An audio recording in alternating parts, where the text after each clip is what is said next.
Once upon a time, there lived a clever boy named Anansi. Because of his mischievous ways, his mother started calling him Anansi, and it just stuck. Known all over the village for his cunning and wit, Anansi was always looking for ways to outsmart or trick others. However, he had never encountered creatures like the Douen. Douen are 4-foot-tall, human-like creatures with big straw hats and backward feet, making their tracks impossible to follow. The Douen played with children and sometimes put them in a trance and led them away, never to be seen again.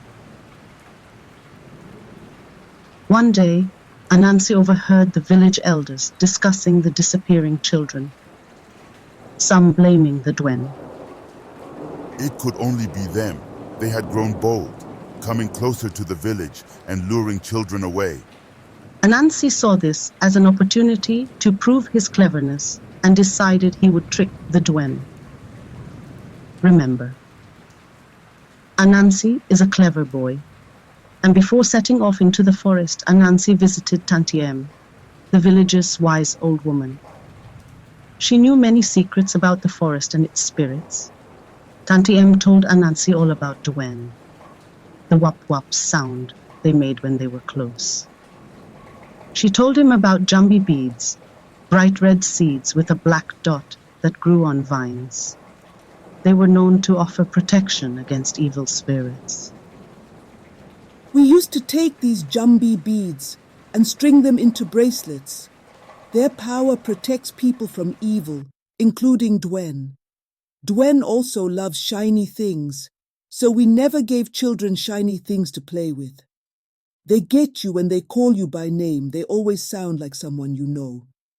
They trap your spirit until you turn into one of them. And most important, Douen are evil unbaptized spirits, so they are afraid of anything blessed by a priest like holy water. Anansi thanked Tanti Em and set to work.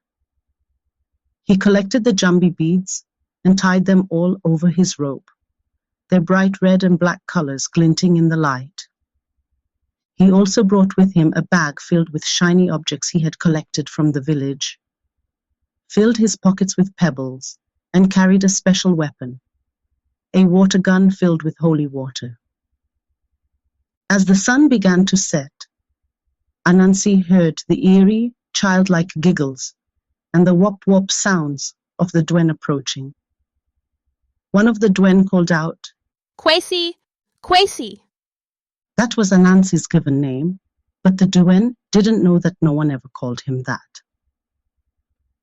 Pretending to be under their spell, Anansi allowed himself to be led deeper into the forest, all the while dropping pebbles from his pocket. The Douen, thinking they had ensnared another victim, led him to the place where other village children were being kept, their eyes blank and their minds foggy. What Anansi wasn't prepared for was the way the Douen looked. They had no faces, just smooth blank spaces where their features should be. It took a moment to get over the fear, but he remembered the jumbi beads, and that calmed him down enough to assess the situation. He pretended to wander around the clearing like the other children, quietly scattering the shiny objects around, knowing the Douen wouldn't be able to resist picking them up. As the Douen became distracted, Anansi silently tied one end of the rope to a sturdy tree, then slowly guided the children, one by one, to the rope, tying one of their hands to keep them from wandering off again. All the while, keeping the Douen on the other side of the rope with the shiny things.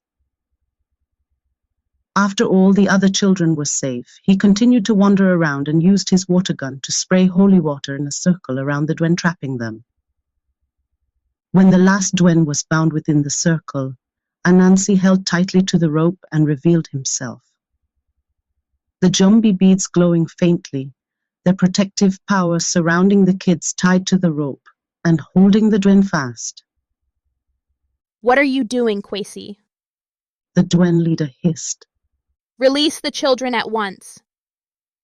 Anansi smiled, his eyes glinting in the moonlight. The children? No. But I will release you. If you give their spirits back so they can go home. And promise to never come near the village again. With a quick tug, Anansi loosened the rope from the tree it was anchored to and stepped back, revealing the circle of holy water. The Douen shrieked and screamed when they realized they had been outwitted and reluctantly agreed. We promise, Kwesi. Just set us free. The children, who were enchanted, began to regain their senses, and holding on tightly to the rope, they followed Anansi and his pebbles back to the safety of the village. And true to their word, the Douen disappeared into the depths of the forest, never to trouble the village again.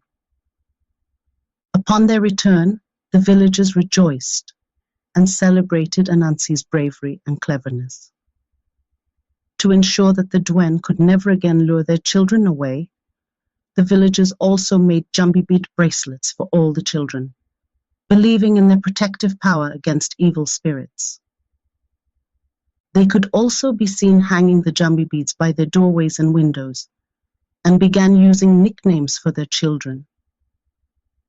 And so, the legend of how Anansi tricked the Douen spread. People all over the island taught their children to be alarmed if they ever heard someone they know call them by their given names, knowing it would be a sign of danger. This clever practice of nicknames and jumbie beads woven into bracelets is still used on the island today. Thanks for watching. Click here for more Caribbean stories.